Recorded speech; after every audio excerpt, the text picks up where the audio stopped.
प्राचीन समय की बात है। एक समुद्र के किनारे एक गुरु अपना आश्रम बनाकर रहा करते थे। हजारों शिष्य उनसे ज्ञान ग्रहण करने के लिए दूर दूर से उनके पास आकर रहते थे। गुरु का ज्ञान देने का तरीका भी बड़ा ही अनूठा था। शुरुआत में वो अपने शिष्यों को उपदेशों के माध्यम से ज्ञान देते थे। उसके बाद वो अपने शिष्यों को उस ज्ञान का अनुसरण करने के लिए कहते थे। उस ज्ञान को अपने व्यवहारिक जीवन में उतारने को कहते थे। एक बार उस आश्रम में एक सम्राट अपने बेटे को लेकर पहुंचा। उस सम्राट ने उस गुरु से प्रार्थना की कि आप मेरे बेटे को अपने आश्रम में रहने दें और अपने तरीके से उसे ज्ञान दें। उसे इस आश्रम में बिल्कुल भी ऐसा नहीं लगना चाहिए कि वो किसी सम्राट का बेटा है। उसे बिल्कुल साधारण शिष्यों की तरह ही ज्ञान देने की कृपा करें। गुरु ने मुस्कुराते हुए कहा कि सम्राट, ज्ञान इसी तरीके से लिया जा सकता है। अगर तुम अपने आप को दूसरों से बड़ा समझोगे तो तुम ज्ञान ग्रहण नहीं कर पाओगे। अगर तुम्हें ज्ञान ग्रहण करना है तो तुम्हें दूसरों की तरह अपने आप को साधारण समझना होगा। यही ज्ञान ग्रहण करने की सबसे पहली सीढ़ी होती है। तुम निश्चिंत रहो, आज से तुम्हारे बेटे की जिम्मेदारी मेरे कंधों पर रही। ये कहकर गुरु सम्राट के बेटे को अपने साथ लेकर समुद्र के किनारे टहलने के लिए निकल गए।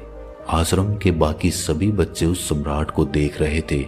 सम्राट अपने बेटे को अपने रथ पर बिठा कर लाया था, जिससे सभी बच्चे समझ गए थे कि ये लड़का सम्राट का बेटा है। इसी वजह से आश्रम के सभी बच्चे सम्राट के बेटे की तरफ आकर्षित हो गए थे। जब गुरु सम्राट के बेटे को लेकर समुद्र पर टहल रहे थे तो सम्राट का बेटा अचानक फूट फूट कर रोने लगा, क्योंकि अभी वो सिर्फ 12 वर्ष का था और 12 वर्ष की आयु में उसके पिता उसे अपने से दूर छोड़कर चले गए थे। ये सदमा वो बच्चा सहन नहीं कर पा रहा था। वो नहीं समझ पा रहा था कि उसके पिता उसकी भलाई के लिए उसे उस गुरु के पास छोड़कर गए हैं। उसे रोते हुए देखकर गुरु ने कहा कि बेटा, मैं तुम्हें चुप नहीं करूंगा। हो सकता है कि आज मैं तुम्हारे आंसू पोंछ दूं, लेकिन कल तुम फिर अपने आप को अकेला पाओगे। याद रखना, जीवन में इंसान अकेला आता है और अकेला ही जाता है। जितनी जल्दी जो इंसान इस बात को समझ लेता है, वो उतनी जल्दी आत्मज्ञान के रास्ते पर निकल पड़ता है। गुरु ने अपनी बात आगे बढ़ाते हुए कहा कि जो इंसान अकेला रहना सीख लेता है वही खुद से प्यार कर पाता है, और जो खुद से प्यार करना जानता है वो किसी के भी जाने का अफसोस नहीं करता, क्योंकि वो खुद से ही प्यार करता है। धीरे धीरे तुम आश्रम के माहौल में ढल जाओगे। शुरुआत में तुम्हें समस्या आ सकती है, लेकिन कुछ दिनों के बाद तुम इसे आत्मसात कर लोगे। उसके बाद तुम्हें यही जगह बहुत अच्छी लगने लगेगी। ये जगह तुम्हें अपनी महल जैसी लगने लगेगी। संध्या हो चली थी।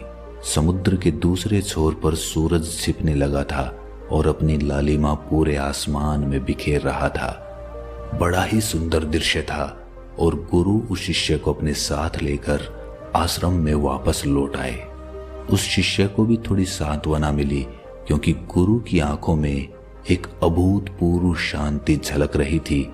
और जब हम किसी एकांतवासी गुरु की आंखों में वो शांति देख लेते हैं तो हमारे हृदय पे से भी सारा भार हट जाता है। मन एकदम निर्मल हो जाता है। जब सम्राट का बेटा रात्रि का भोजन करने के लिए भोजन कक्ष में पहुंचा तो आसपास के सभी शिष्य उसके पास आने लगे। उन सभी को पता था कि ये सम्राट का बेटा है और अगर हम इससे दोस्ती कर लेते हैं तो उससे हमारा बहुत फायदा होने वाला है। यही सोचकर आश्रम के ज्यादातर बच्चों ने उसे घेर लिया था।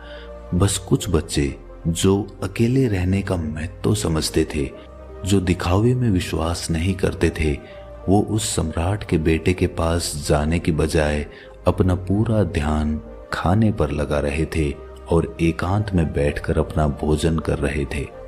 कुछ दिनों के बाद सम्राट के बेटे की आश्रम के ज्यादातर बच्चों के साथ दोस्ती हो गई। अब वो आश्रम में उन बच्चों के साथ घूमता, उन्हीं के साथ अपना ज्यादातर समय बिताता।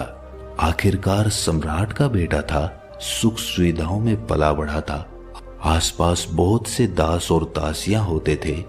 आसपास अपने मित्रों से घिरे होना, वही दिनचर्या उसने इस आश्रम में भी अपना ली थी। ऐसा नहीं था कि गुरु को ये सब पता नहीं था, पर गुरु उसे अलग तरीके से ज्ञान देना चाहते थे। बच्चों को ज्ञान आप उपदेश देकर नहीं दे सकते, उन्हें साक्षात्कार कराना पड़ता है। उसके बाद उन्हें वो बात समझ आती है जो आप समझाना चाहते हैं। गुरु को ये बात पता थी कि अगर मैं इसे बोलकर बताऊंगा तो ये कभी समझ नहीं पाएगा। मुझे इसे दिखाना पड़ेगा, इसे एहसास कराना पड़ेगा कि अकेले रहने से ही तुम अपनी शक्तियों को जान पाओगे।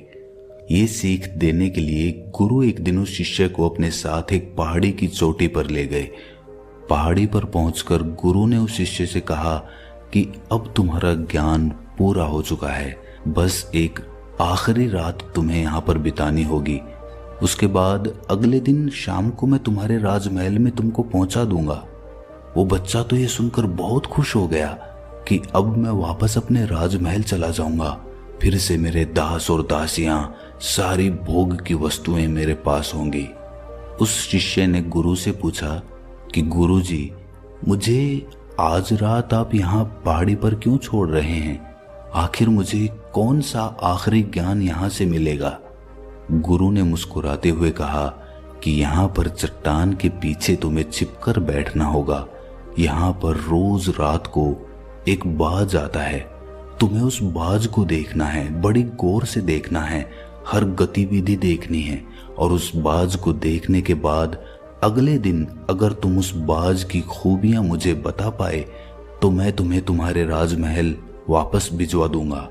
और हाँ, सुबह आने से पहले एक बात पर और ध्यान देना है। एक चरवाहा यहाँ पर अपनी भेड़ों को चराने के लिए आता है, तुम्हें उन भेड़ों की गतिविधियां भी देखनी है। याद रखना, बाज की गतिविधि रात को और भेड़ों की गतिविधि सुबह। अगर तुम दोनों की गतिविधि ध्यान से देखकर मुझे बता पाए तो तुम इस आश्रम से हमेशा के लिए आजाद हो जाओगे, तुम्हारा ज्ञान पूरा हो जाएगा। मैं तुम्हारे पिता को कह दूंगा कि ये बच्चा हमारे आश्रम का सबसे ज्ञानी बच्चा है। ये कहकर गुरु अपने आश्रम में वापस लौट आए और वो बच्चा वहीं पर उस चट्टान के पीछे खड़ा हुआ उस बाज का इंतजार करने लगा। काफी वक्त बीत जाने के बाद वहां पर एक बाज अपने बच्चों के साथ पहुंचा। सम्राट के बेटे ने पूरी रात उस बाज की गतिविधि बड़े ही ध्यानपूर्वक देखी और सुबह होने के बाद जब चरवाहा वहां पर अपनी भेड़ों को लेकर पहुंचा तो उसने एक अभूतपूर्व दृश्य देखा। उसने देखा कि वो बाज भेड़ के एक मेमने को अपने पंजों में दबाकर आसमान में उड़ गया। उसने उस भेड़ के बच्चे का शिकार कर लिया था। ये सारा दृश्य देखकर वो बच्चा आश्रम में वापस अपने गुरु के पास पहुंचा। इससे पहले कि गुरु उससे कुछ पूछते, उसने गुरु को प्रणाम करते हुए कहा कि गुरुदेव, आप आश्रम के सभी बच्चों को यहाँ पर बुला लीजिए।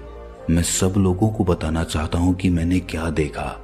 जब आश्रम के सभी बच्चे वहां पर पहुंच गए तो उस सम्राट के बेटे ने कहना शुरू किया कि मैंने अपने जीवन में बहुत से पक्षियों को देखा है, लेकिन बाज उन सभी पक्षियों में से सबसे अद्भुत और सबसे अलग होता है। उदाहरण के लिए एक तोता हम सभी ने देखा है। तोता बोलता तो बहुत है लेकिन कभी ऊंचा नहीं उड़ पाता, लेकिन एक बाज जो कि हर समय शांत रहता है वो आकाश को भी छू सकता है। उसमें आकाश को भी छू लेने का सामर्थ्य होता है। जब भी एक बाज अपने शिकार को निश्चित कर लेता है तो वो उसी शिकार पर अपनी नजरें गड़ाए रहता है, चाहे वो कितनी भी ऊंचाई पर क्यों ना हो, चाहे कितना भी बड़ा तूफान क्यों ना आ जाए, लेकिन उसकी नजर हमेशा अपने लक्ष्य पर स्थिर रहती है। आज सुबह जिस बाज को मैंने देखा उसने हर भेड़ को अपना शिकार नहीं बनाया, बल्कि उस भेड़ों के झुंड में से उसने उस भेड़ के मेमने को अपना शिकार बनाया। उस बाज की तरह हमें भी अपना ध्यान अपने एक ही लक्ष्य पर स्थिर रखना चाहिए, चाहे कितनी भी अड़चनें क्यों ना आए, हमें अपना लक्ष्य स्पष्ट दिखाई देना चाहिए। 10-20 अलग अलग लक्ष्यों में अपनी ऊर्जा बर्बाद करने की बजाय हमें किसी एक लक्ष्य पर पूरी एकाग्रता के साथ ध्यान देना चाहिए। तीसरी बात जो मैंने उस बाज से सीखी और जो हम सभी को सीखनी चाहिए वो ये है कि बाज कभी भी दूसरे पक्षी के साथ नहीं उड़ता, वो हमेशा आकाश में अकेला उड़ता है। इससे हमें ये सीख लेनी चाहिए कि हमें कभी भी छोटी सोच वाले लोगों के साथ नहीं रहना चाहिए। आखिरकार हम भी वही बन जाते हैं जिनके साथ हम रहते हैं। इसीलिए या तो बड़ी सोच वालों के साथ रहो या फिर अकेले रहो, क्योंकि जब हम अकेले रहते हैं तभी हम खुद की ताकत और खुद की कमजोरियों को जान पाते हैं। कमजोरियों को जानकर उनको दूर कर सकते हैं और अपनी ताकत को जानकर उसका सही इस्तेमाल कर सकते हैं, लेकिन वो तभी संभव होगा जब हम अकेले रहना सीखेंगे। चौथी सीख जो हमें एक बाज से लेनी चाहिए कि एक बाज हमेशा अपनी सीमाओं से ऊपर उठकर उड़ता है। जब तूफान आता है तो हर एक पक्षी अपने घोंसले की तरफ भागता है, खुद को छुपाने की जगह ढूंढता है, लेकिन बाज ऐसा कुछ भी नहीं करता। वो खुद की सीमाओं को तोड़कर बादलों से भी ऊपर उड़ने का प्रयास करता है। हवाएं उसे थपेड़े मारती हैं, पंख उसके भारी हो जाते हैं, पानी और धूल की वजह से उसे कुछ दिखाई नहीं देता, लेकिन वो फिर भी आसमान की तरफ उड़ता रहता है और अंततः बादलों से भी ऊपर निकल जाता है और वहां तब तक उड़ता रहता है जब तक मौसम ठीक नहीं हो जाता। अपनी सीमाओं को सिर्फ इसीलिए तोड़ पाता है क्योंकि वो समस्या के आने पर उससे घबराता नहीं है, उससे डरकर बचने का प्रयास नहीं करता, बल्कि एक सकारात्मक नजरिए के साथ उसका सामना करता है। जीवन में चाहे कितनी भी अड़चनें क्यों ना आए, हमें उन अड़चनों से लड़ना चाहिए, ना कि उनसे डरकर कहीं छिपकर बैठना चाहिए। बहादुर तो वो लोग होते हैं जो तूफानों से टकरा जाते हैं, कायर तो अपने घर में, अपने घोंसले में अपनी जगह ढूंढकर बैठ जाते हैं। पांचवी बात जो हमें एक बाज से सीखनी चाहिए कि बाज कभी भी अपने घोंसले में घास के कोमल तिनके नहीं रखता।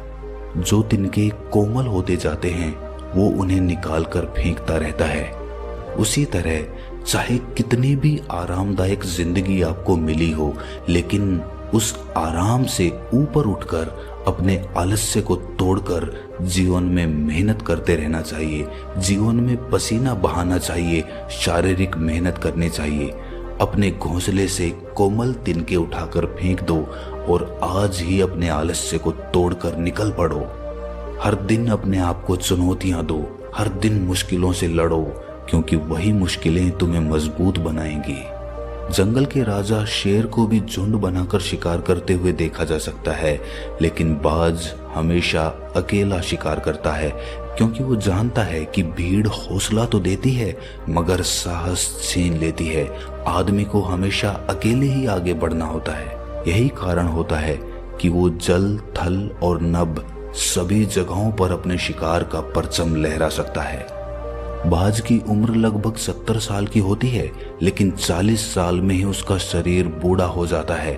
नाखून उसके पैरों में धंसने लगते हैं, पंख उसके शरीर में चिपक जाते हैं, उसकी चोंच मुड़ जाती है, उसका शरीर भारी हो जाता है। ऐसी स्थिति में शिकार करना तो क्या, उड़ने की भी हालत नहीं रहती उसकी।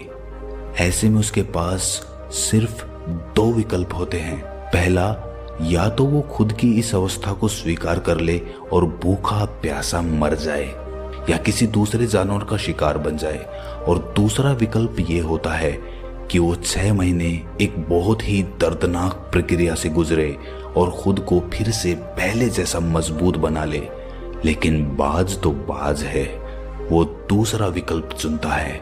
इसके लिए वो खुद को एक बहुत ही ऊंचे पहाड़ पर ले जाता है, जहां वो पहले अपनी चोंच से अपने सारे पंख खींच खींच कर उखाड़ देता है और फिर चट्टान पर पैर मार मार कर अपने पंजे तोड़ देता है।